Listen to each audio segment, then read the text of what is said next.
A seguir, assista ao programa Money Report, com assuntos que importam para você e para a sua empresa. PNC News. Informação que gera valor.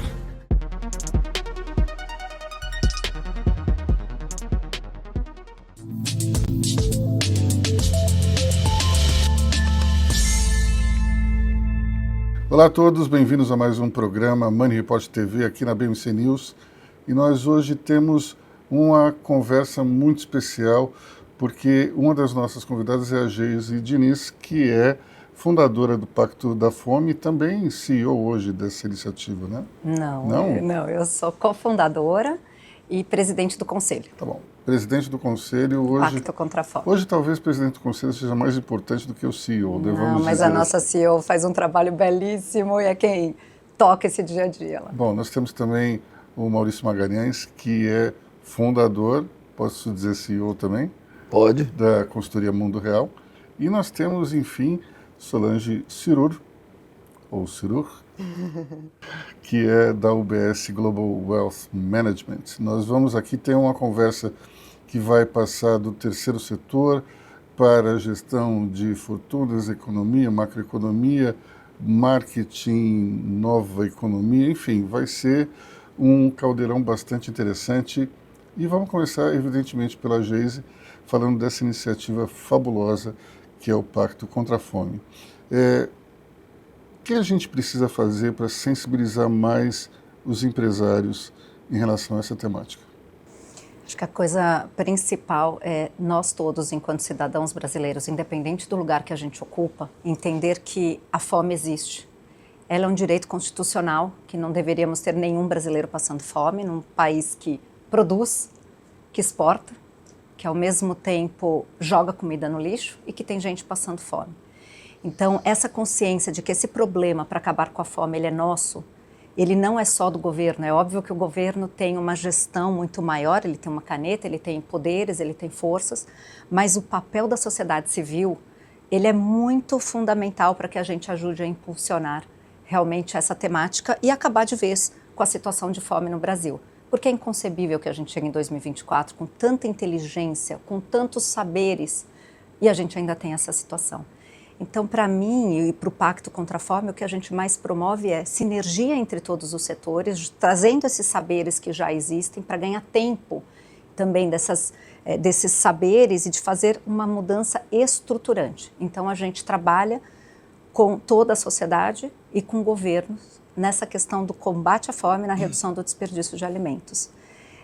E o importante é que o setor privado tenha consciência disso e venha para essa questão.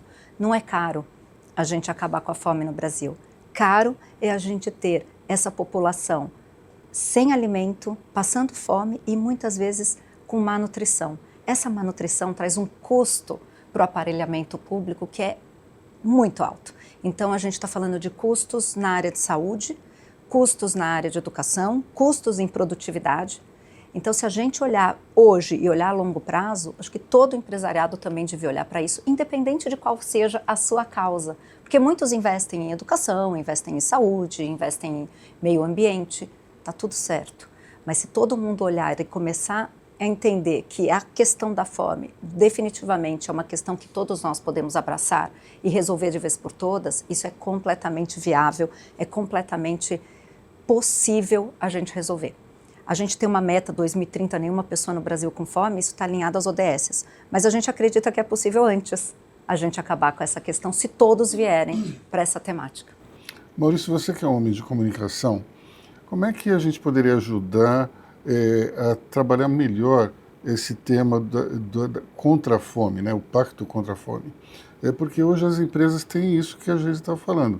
Tem uma causa específica, né? Tem um alinhamento, digamos, temático ao terceiro setor.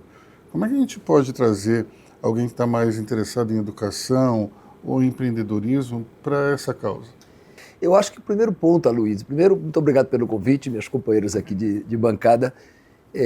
Eu acho que a gente tem um projeto de país, assim, eu acho de vocação, eu acho que a gente fica assim o tempo inteiro discutindo taticamente o assunto da vez. Eu acho que o Brasil precisa descobrir um modelo próprio.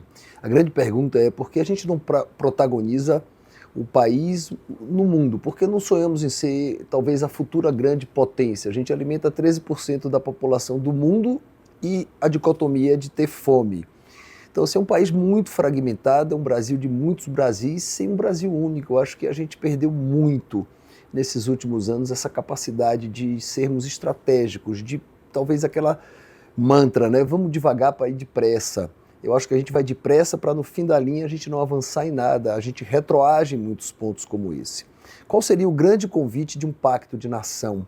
Eu acho que esse é o grande ponto que tem que abarcar, eu acho que prioritariamente a fome é o alicerce de tudo isso.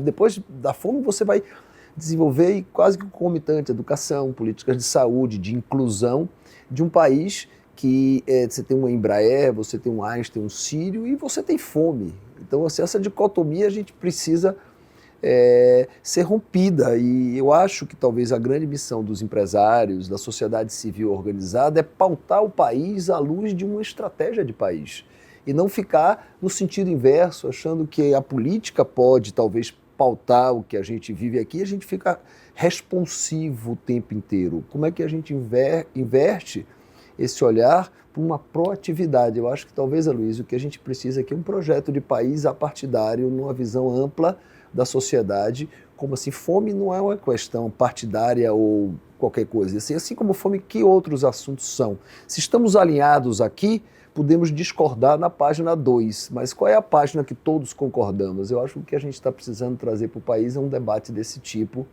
Eu acho que inclusive essa casa aqui pode ser um protagonista de um debate como esse. Quer dizer, 40 anos depois, até mais, que o economista Edmar Baixa disse que o Brasil era uma Belíndia, uma mistura de Bélgica com Índia, isso ainda sobrevive e talvez esteja mais forte do que nunca, né? Eu acho mais forte do que nunca. Infelizmente, essa cunha que foi dada 40 anos atrás, ela permanece, né? E a gente cria, assim, quase uma âncora, assim, um karma, né? Que a gente não consegue se libertar dessas questões, né? Então, eu tenho 64 anos, assim, quando eu tinha 18, eu achava que com 64 a gente estaria num país mais justo. A gente vê nossos filhos hoje sonhando com que eles sejam melhores do que a gente. Então, como é que a gente rompe com isso? Essa é uma questão que devia ser tratada para que a gente deixar de ser a Belíndia, né? Eu acho que a gente está, que nem é mais Bélgica agora, a gente já está aí, e que somos assim os novas Bélgicas, e nem a Índia é mais a Índia, né? Então, nem a Índia é mais a Índia, nem a Bélgica é mais a Bélgica, então, quais são as nossas boas referências do lado, talvez muita coisa do que a Índia está nos ensinando hoje de inclusão, né? Então, eu acho que a gente precisa pensar profundamente no país, num projeto de país. Solange, na área de wealth management, a gente vê ultimamente bilionários e grandes fortunas mais interessadas em doações ou então colaboração com projetos sociais. Por que isso é um fenômeno mais recente? Não acontecia antes. Boa pergunta, né? Porque eu acho que é tão urgente que a sociedade como um todo, né, está sofrendo um impacto desse aumento de desigualdade, na questão da fome e principalmente na questão da segurança, né? Eu acho que não porque as pessoas são individualistas e estão vendo que estão em perigo, né? Ninguém vive numa bolha 100% do momento, mas segurança dos seus negócios, né? Da sua família, dos seus empregados, de tudo. A gente hoje, acho que esse é o tema principal, né, dos empresários hoje. Não que os outros sejam meritórios, mas se a gente não tiver um mínimo de segurança estabelecida, os negócios acabam, né? Simplesmente acabam, né? Quantos estados e municípios no Brasil, pela violência, pela insegurança, perderam investimentos? E esses investimentos não estão indo para outros estados e outras cidades, estão indo para fora do Brasil, né? Hoje as empresas são muito mais globalizadas e buscando sempre né, regiões próximas, né, que possam trazer algum tipo, não só de segurança, aí que eu digo no estrito senso da palavra, mas também segurança no sentido geopolítico, né, no sentido que hoje é um tema importante. Então, eu acho que o movimento pode ser recente porque a gente acumulou erros muito fortes e que chegam hoje a inviabilizar o investimento, né? O investimento das empresas que fazem o Brasil crescer.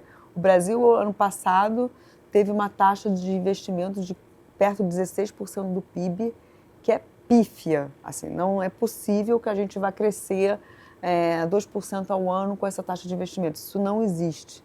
Então, acho que as pessoas estão se sensibilizando que problemas como fome, saúde, educação, segurança, como você disse mesmo, Maurício, é da sociedade, né? Não é só do governo.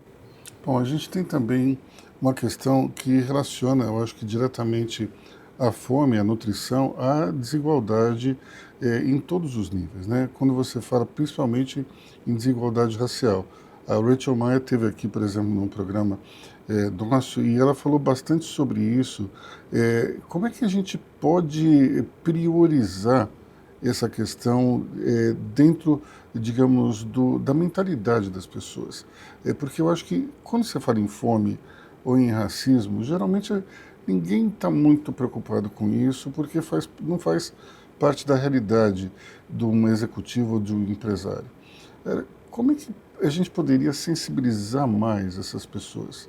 Como é que a gente pode falar, olha, talvez utilizar uma questão assim de causa e efeito, mostrar os números, mostrar o que a gente poderia fazer? E isso, acho que cada um de nós, né? Não é somente uma questão de o que uma empresa pode fazer, mas nós na pessoa física também, né?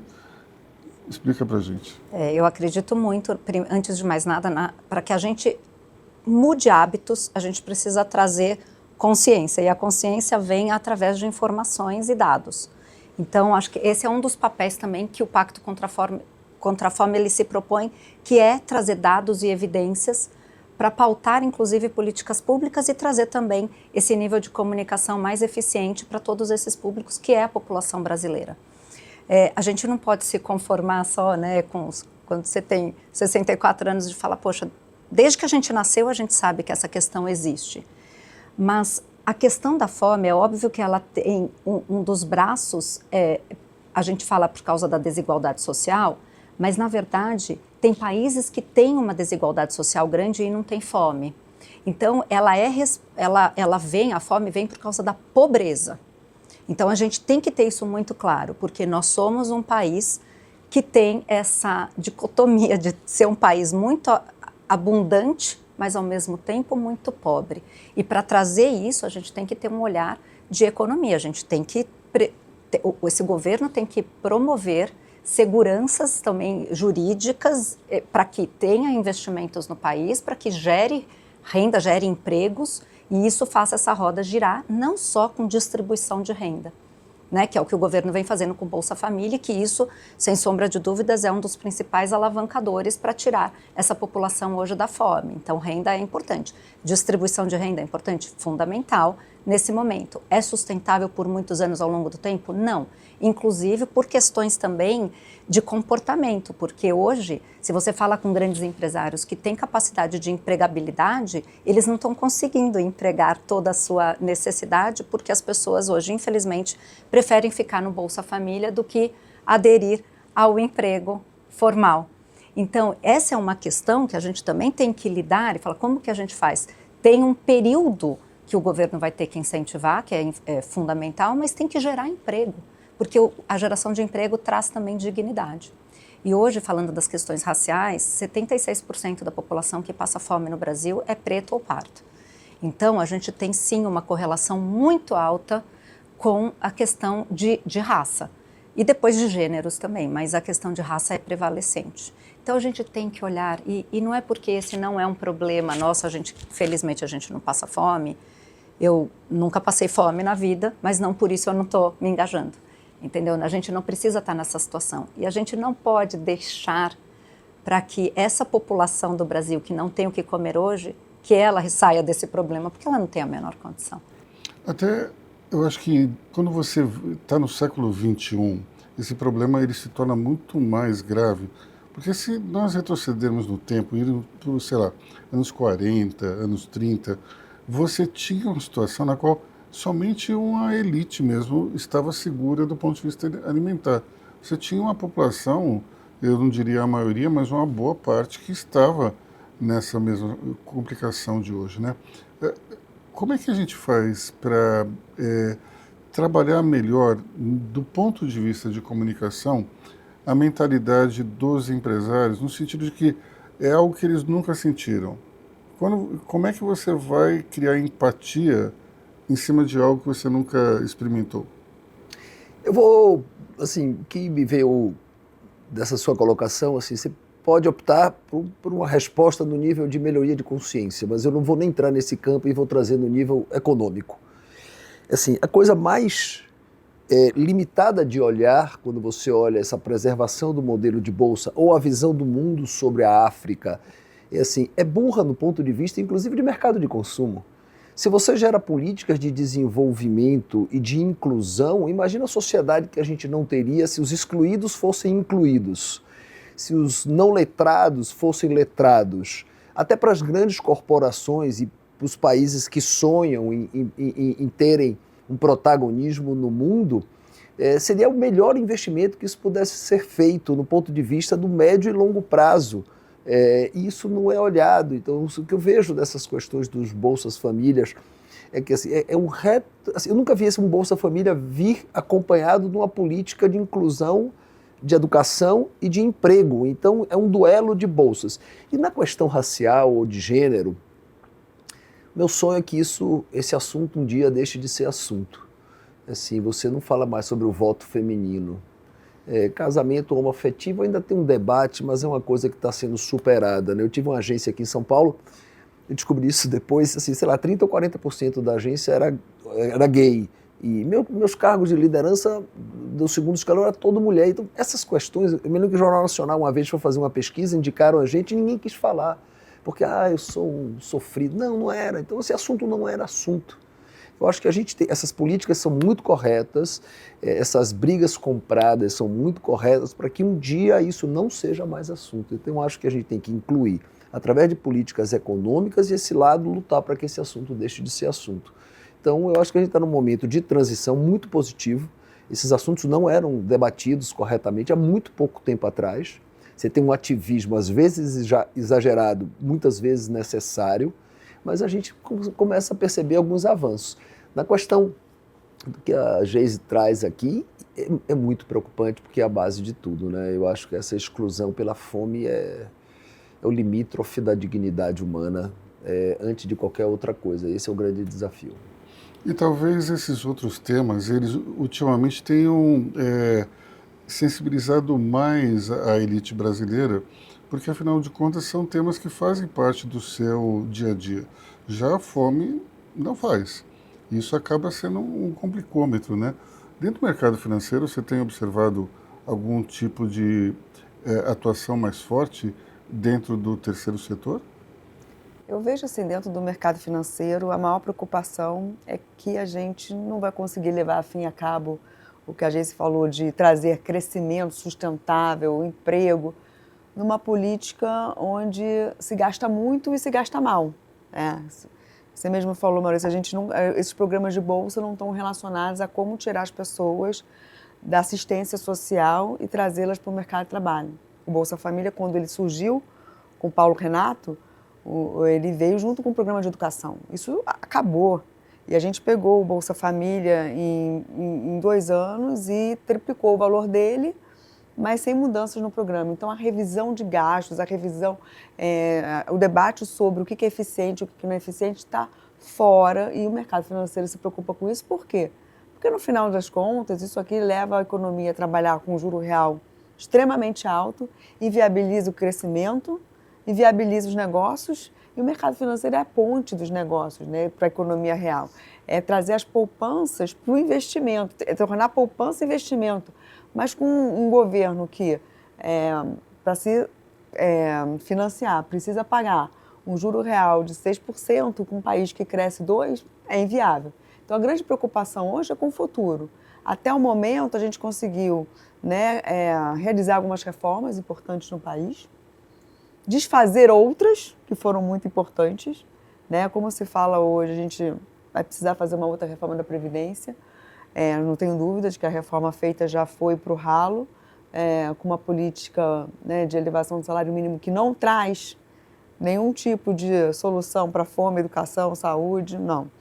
Então, eu acho que a grande preocupação é com o futuro, né, de crescimento, de inclusão, de emprego. O que vai ser do país se a gente não voltar agora a discutir coisas que a gente discutiu há 3, 4 anos atrás e, mal ou bem, estamos indo para um caminho de desfazer o que foi feito. Acho que essa é a grande preocupação. Aliás, você me permite um comentário do que Solange falou? Assim, eu não sei como as pessoas não observam de que a maior transferência de riqueza do pobre para o rico está na taxa de juros e na ignorância sobre finanças. E assim, eu acho que a gente é um país que devia ensinar lógica e filosofia desde cedo, porque a gente não aprende com os erros, a gente não tem uma dialética de pensamento que nos permitam tratar cartesianamente dessas questões, a gente entra em debates absolutamente quase sensoriais e emotivos sobre questões que as soluções estão muito plausíveis pelo aprendizado recente, e a gente não fala estruturadamente dessas questões como o que Solange está trazendo, desses absurdos que a gente vive de transferência de riqueza através de taxas de juros. Só voltando aqui também, outro imposto que é absurdamente desigual é a inflação. Então, o Banco Central está muito ortodoxo, mirando uma inflação de 3%, mas o que não é para a pessoa, né, menos qualificada ou que não está trabalhando, um aumento da taxa de inflação, principalmente em alimentos. Se você não consegue trazer estabilidade monetária, se as pessoas não têm uma previsibilidade no país, quem são mais atingidos? São os pobres, que esses daí não têm mecanismo de proteção de inflação nenhum. É verdade. Todos nós temos, porque o nosso salário é reajustado com a inflação, porque a gente consegue comprar título indexado à inflação, porque a gente compra ativo real que sobe com a inflação, mas pobres não têm. Então, eu acho que a visão de que a gente, né, acho que o mercado financeiro, que a sociedade tem de que o mercado financeiro é extremamente fiscalista e ortodoxo com o controle da inflação, ela vem justamente, é bastante errada, porque o controle do gasto e a estabilidade monetária trazem é justamente o crescimento, é justamente emprego, e aí sim você conseguir fazer políticas públicas discutindo com a sociedade a sua eficiência, e não um maior gasto por si só. Eu acho que a questão da previsibilidade ela é importantíssima, né? Quando a gente tem previsibilidade, a gente tem tudo.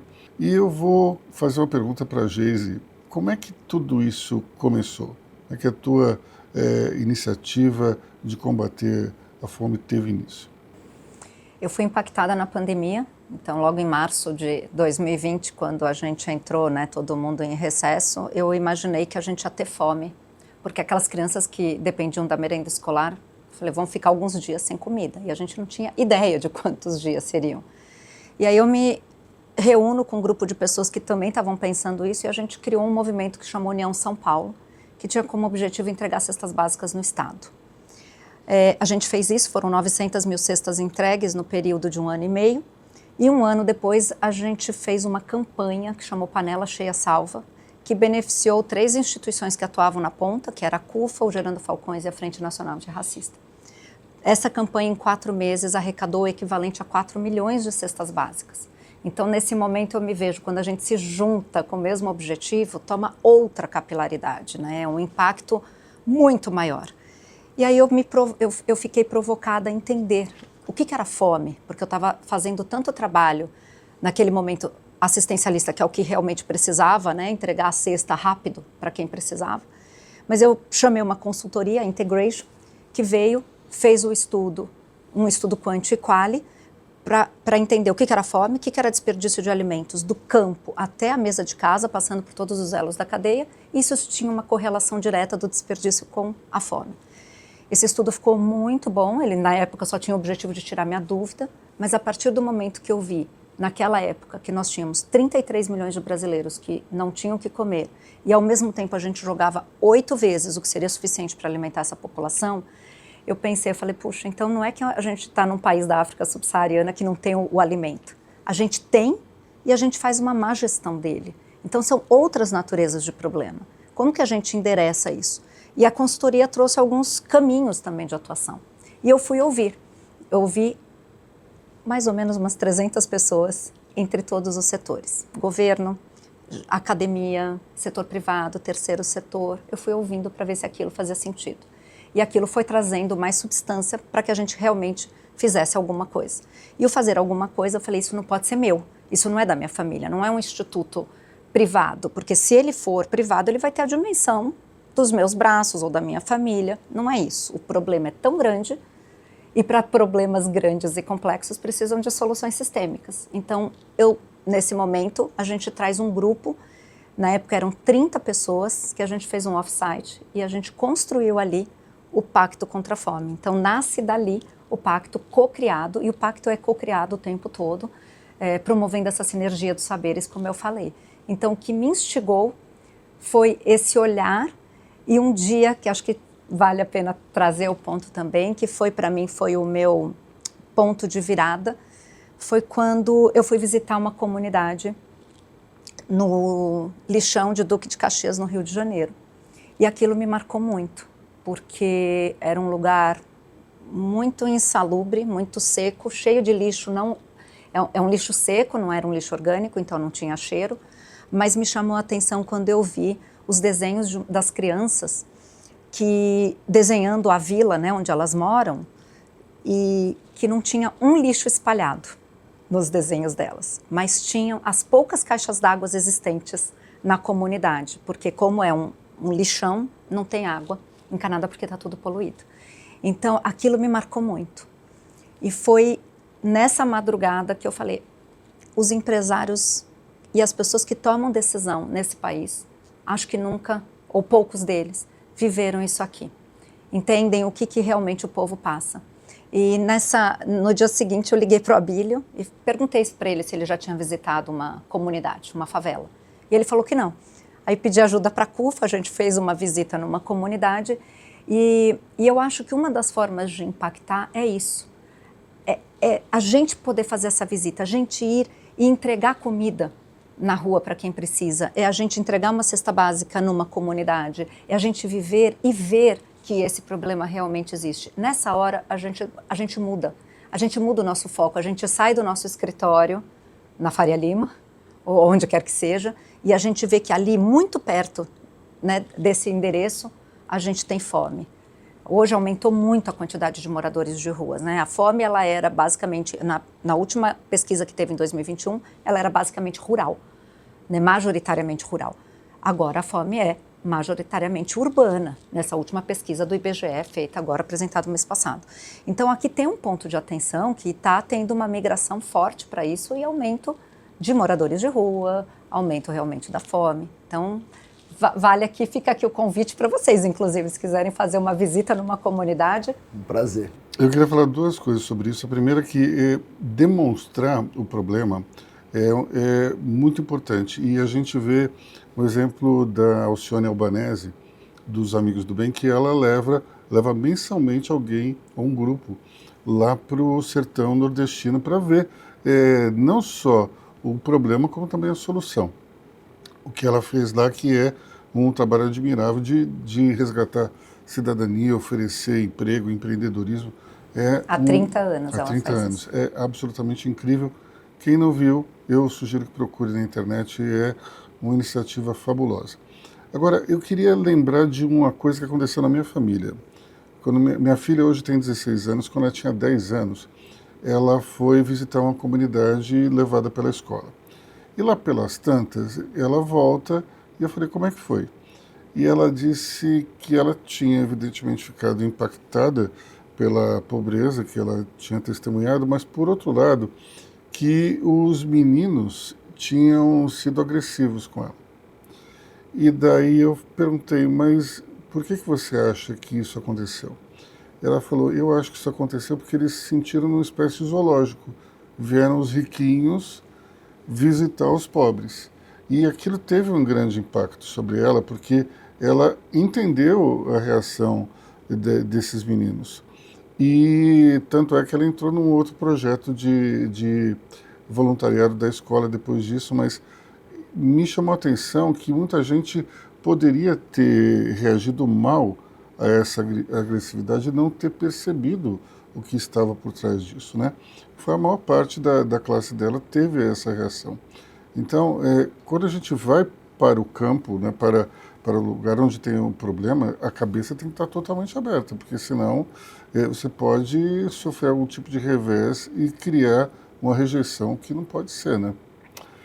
Solange, você tem uma coluna na Folha de São Paulo que é muito mais voltada para a macroeconomia, né? E eu lembro que no início do ano você escreveu que acho que bem mais de certeza era um ano de muito otimismo, assim, na verdade, em 2024 parecia ser um ano Será que a gente está mais para incerteza o cenário externo do que para o otimismo estava agora? muito favorável ao Brasil, muito favorável a emergentes, a inflação caindo no mundo, os juros caindo no mundo, mas pelos nossos fundamentos não havia motivos para otimismo. Acho que a gente deu uma desarrumada muito grande na questão fiscal, que foi feito, né, lá em 2022, quando se aprovou uma PEC para se gastar 2% a mais no PIB, mas esses 2% a gente não está tendo efeito nenhum positivo em relação à confiança na economia. Esses 2% foram gastos que não estão trazendo geração nenhuma de produtividade ou gastos que vão trazer eficiência para a economia. Então, eu acho que o otimismo era muito relacionado ao cenário externo, mas aqui mesmo a gente via muita incerteza fiscal. De 2 anos para cá, né, 23 e agora, na verdade, 1 ano para cá, o início de 24, o cenário externo deu uma complicada, né, porque a inflação caiu nos Estados Unidos, mas não tanto assim. Os juros vão cair, mas ninguém sabe quando, nem quanto. E além dessa complicada fiscal, que cada dia que passa fica maior, porque o aumento de impostos já aconteceu, mas ele não é suficiente para pagar todos os gastos que estão aí contratados, a gente começou a voltar com algumas agendas que prejudicam muito o Brasil, prejudicaram muito em 2014, 2015, 2016, que é a agenda de trazer incerteza para a economia.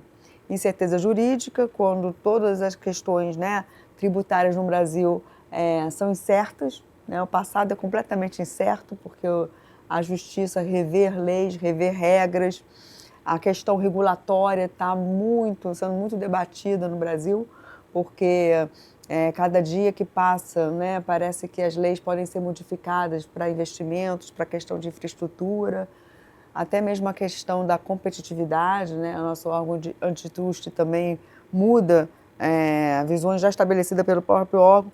Então, eu acho que o otimismo diminuiu muito, não só porque agora o cenário externo está mais incerto, e ele geralmente acende uma luz amarela para o país, mas acumulamos aqui até agora problemas que já passamos e o resultado foi bem negativo, né? O resultado no Brasil, nessa grande crise de 14, 15, 16, foi uma queda do PIB muito forte, né? 3 anos de praticamente recessão, o que trouxe consequências sociais muito grandes. Então, eu estou mais preocupada do que quando eu escrevi aquela coluna há um ano atrás. Agora, quando a gente fala em juros caindo lá fora, é engraçado que de tempos em tempos a bolsa cai, o dólar sobe, justamente que acontece algo que acende a expectativa de alta de juros nos Estados Unidos. Afinal de contas, vai subir ou vai descer? Os juros não, acho que os juros nos Estados Unidos vão cair, porque eles estão muito altos, muito restritivos, né? Eles saíram de 0 para 5,25. É o que as pessoas dizem, que como a economia americana tem uma pujança ainda muito grande e surpreendente, essa resiliência da economia americana poderia fazer com que subisse um pouco os juros num prazo curto. Mas é engraçado que tem momentos em que as pessoas falam, vai subir. Aí logo depois fala, não, vai cair. Mas fica num sobe e desce de expectativa. Eu acho que a gente está num mundo lá nos Estados Unidos com juro muito alto, mas a economia está resiliente sim, e vai ficar resiliente por mais tempo, porque, mal ou bem, eles têm questões ali de também uma política fiscal expansionista, imigração, desalavancagem, que permite um crescimento mais forte a despeito de um juro mais alto.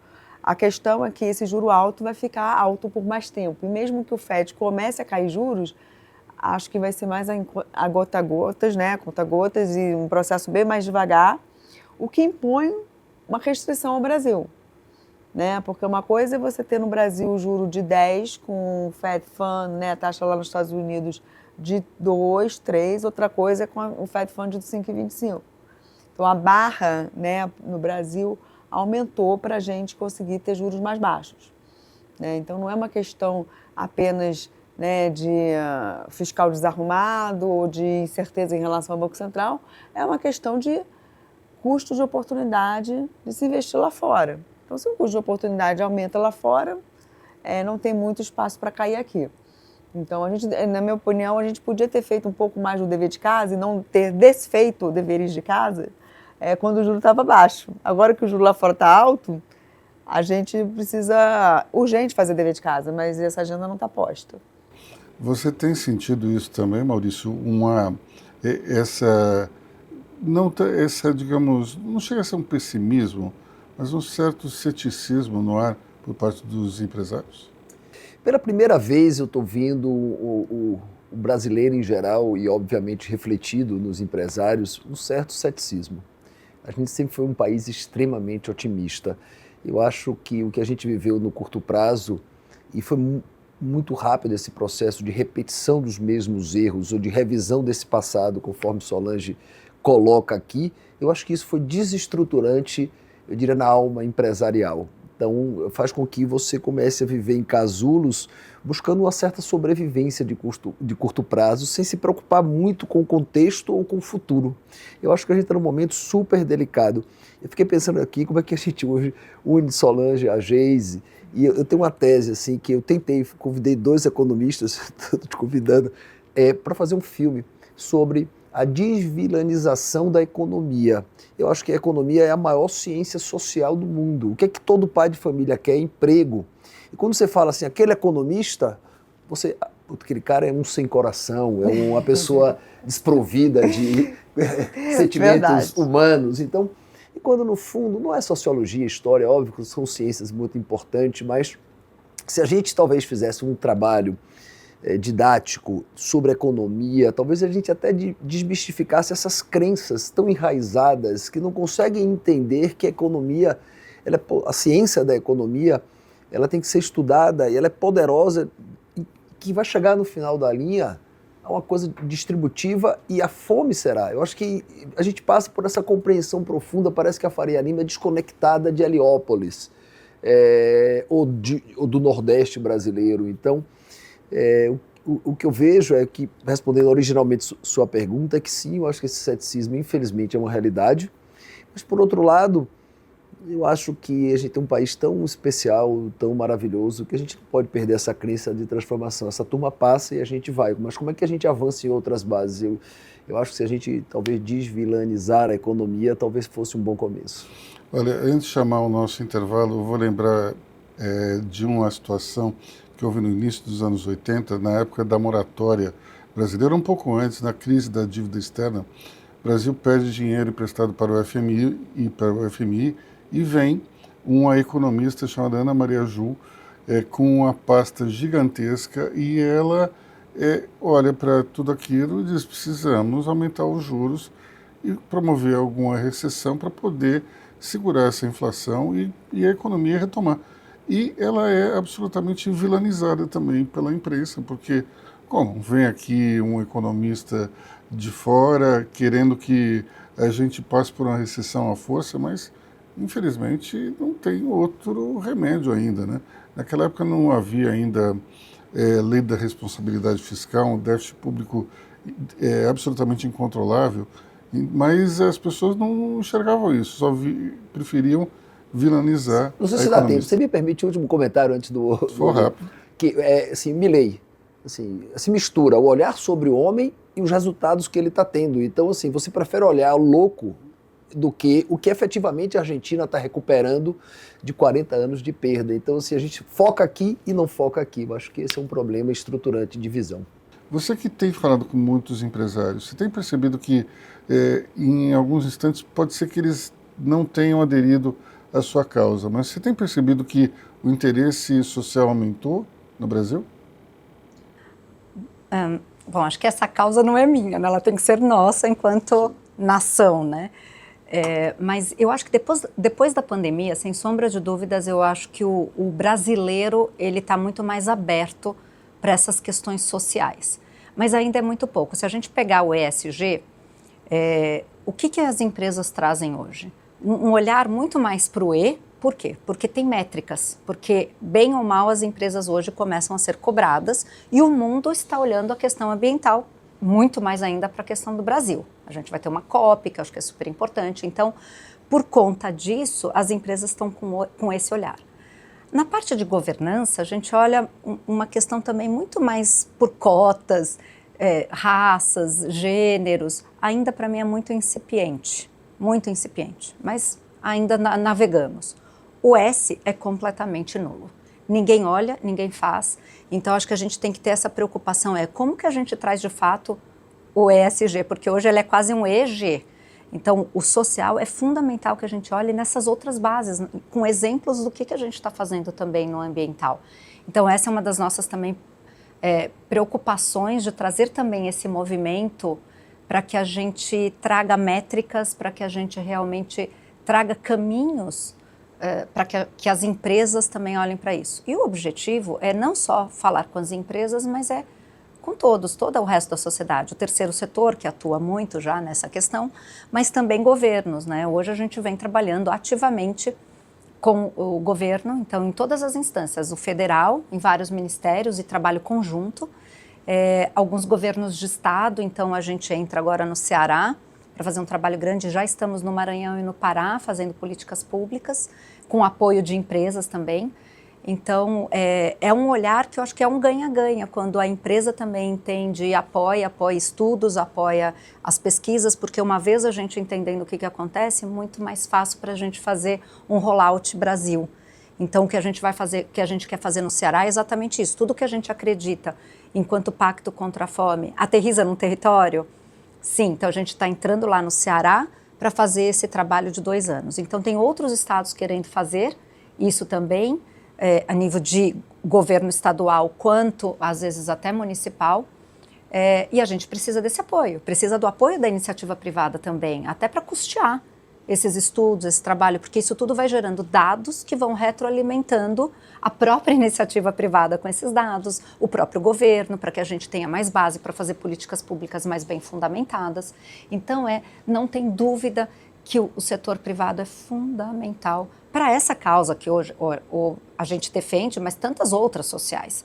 Então, o S, para mim, do ESG, é um olhar que a gente precisaria ter, e aqui eu também convidaria a reflexão das iniciativas que concedem crédito, então os bancos, eu acho que é muito importante que se os bancos colocassem nas suas políticas de crédito um olhar para que as empresas falem, tá bom, você quer crédito? Tá bom, o que você faz aqui para ajudar na questão do combate à fome? O que você faz para a questão do desperdício de alimentos? Falar, mas eu não trabalho, minha empresa não tem nada a ver com alimento, mas você tem uma fábrica, você tem uma planta que gera algum tipo de alimentação, você doa Vale Alimentação? Então você tem sim um braço de alimentação que você pode, no mínimo, ajudar a educar. Então, o setor privado é fundamental. E aí eu falo, Febraban, né, B3, vamos olhar para isso também. Como que a gente consegue, instituições financeiras, vamos olhar para isso, para reforçar o S do ESG. O Maurício, quando a gente fala em ESG, no E, geralmente o pessoal fala que existe o fenômeno do greenwashing, né? Pode existir um fenômeno do social washing também?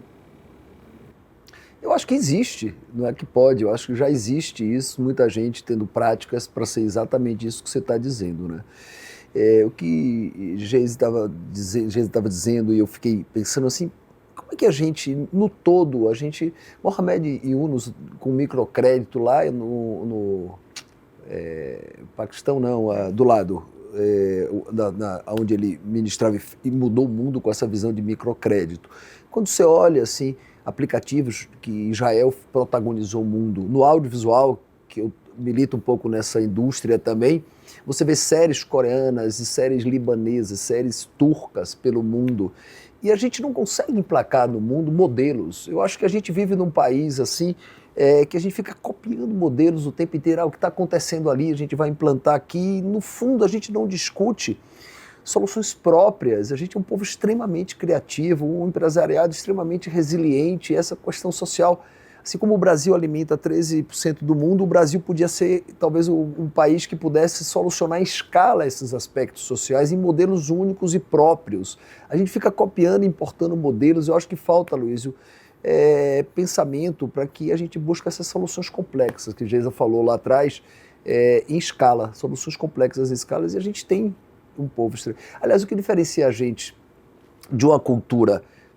talvez nipônica, germânica, britânica, americana, não é talento, não é criatividade, não é trabalho, é disciplina e uma visão estratégica. A gente não tem nem visão estratégica, nem uma disciplina para fazer isso. Eu acho que são esses dois atributos que vão dar essa questão no social, que também é uma questão que há décadas a gente vive, essa questão que é reincidente, né? E a gente não pensa sobre isso. Como mudar esse aspecto perverso, talvez, da nossa característica como país? Eu acho que esse é o desafio, mas o washing social é uma realidade. Eu acho que não vai chegar, não. Eu acho que tem muita gente, muitas empresas que atenuam, talvez, ou fazem para que todo mundo seja percebido programas muito frágeis de solução. Eu acho que isso já é uma realidade, infelizmente. E se a gente pensar assim, né, Betinho fala disso há 30 anos, né, que quem tem fome tem pressa, né, Josué de Castro, Carolina Maria de Jesus, gente, há quantos anos? 60, 40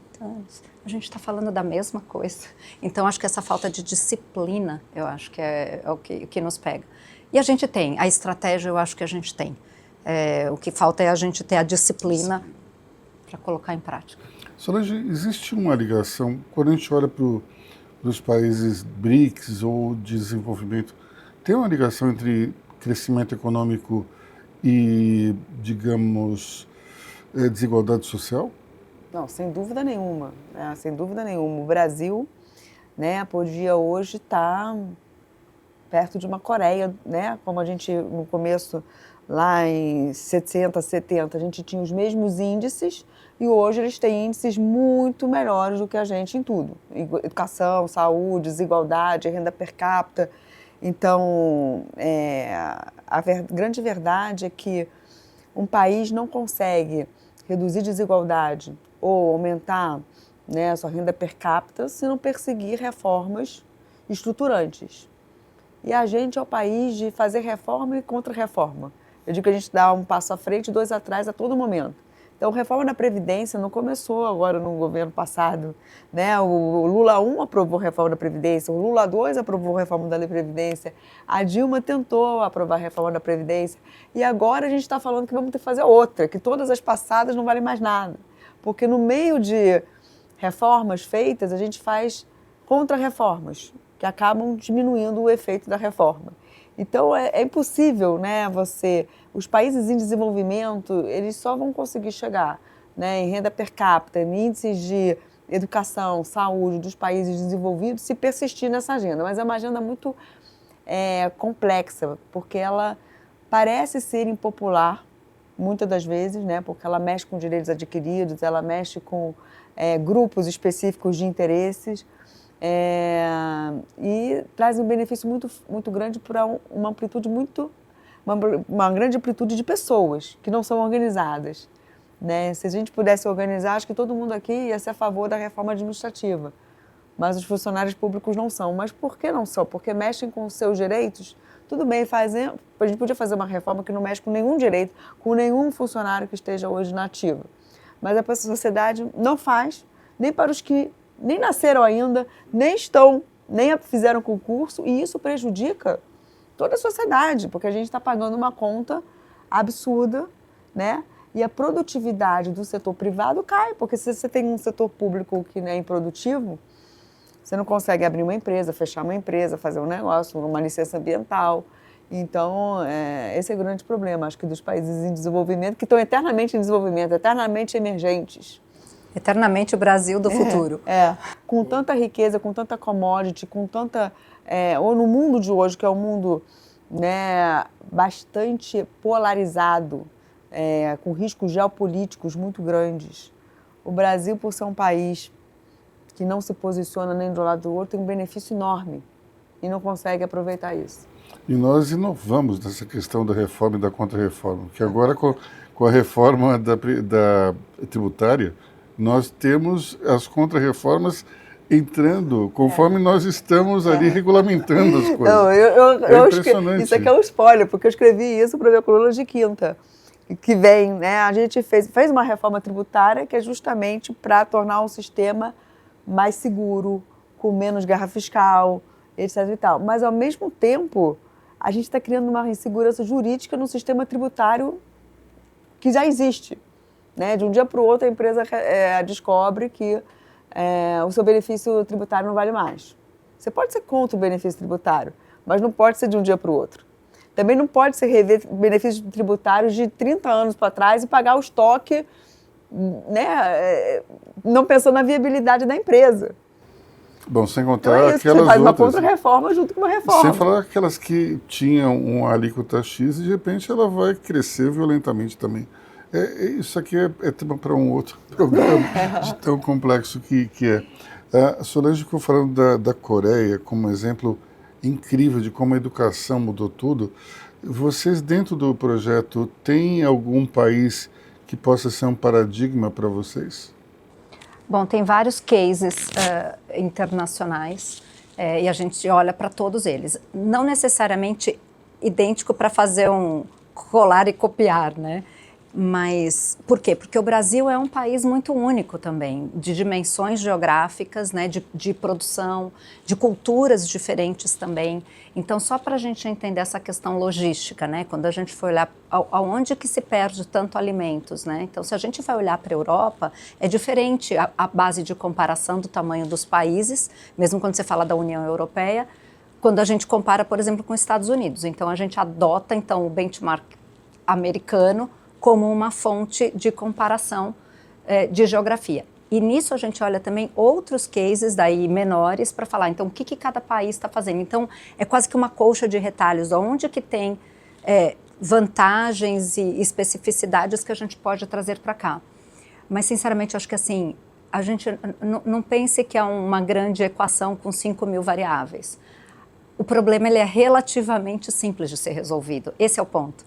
E eu acredito muito, quanto mais a gente estuda, eu falo, é possível acabar com a fome de forma estruturada.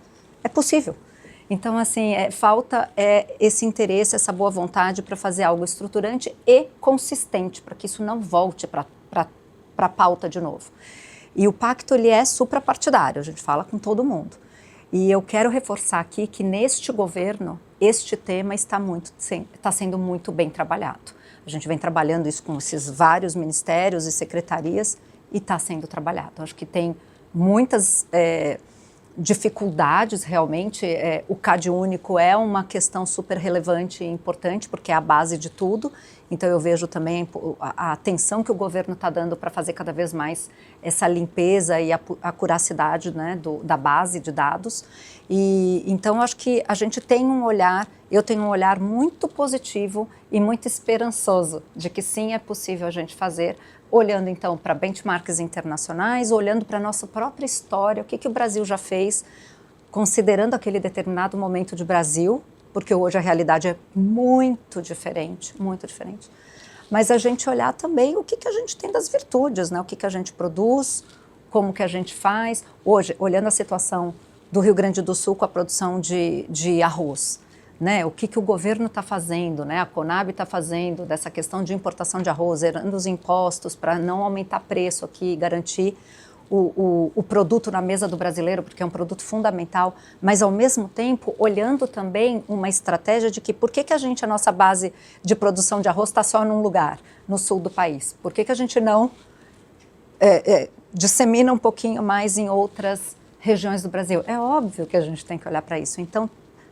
o ponto da disciplina é por que precisa acontecer uma tragédia para a gente começar a implementar outras questões? Porque aí tem isso, né? Tem os ganhos individuais, não mexe aqui no meu, eu vou perder ou eu vou deixar de ganhar. Gente, todo mundo vai perder um pouco, todo mundo perde um pouco. Mas se a gente olhar que ao longo do tempo todo mundo vai ganhar um pouco enquanto sociedade, acho que esse é o objetivo, né?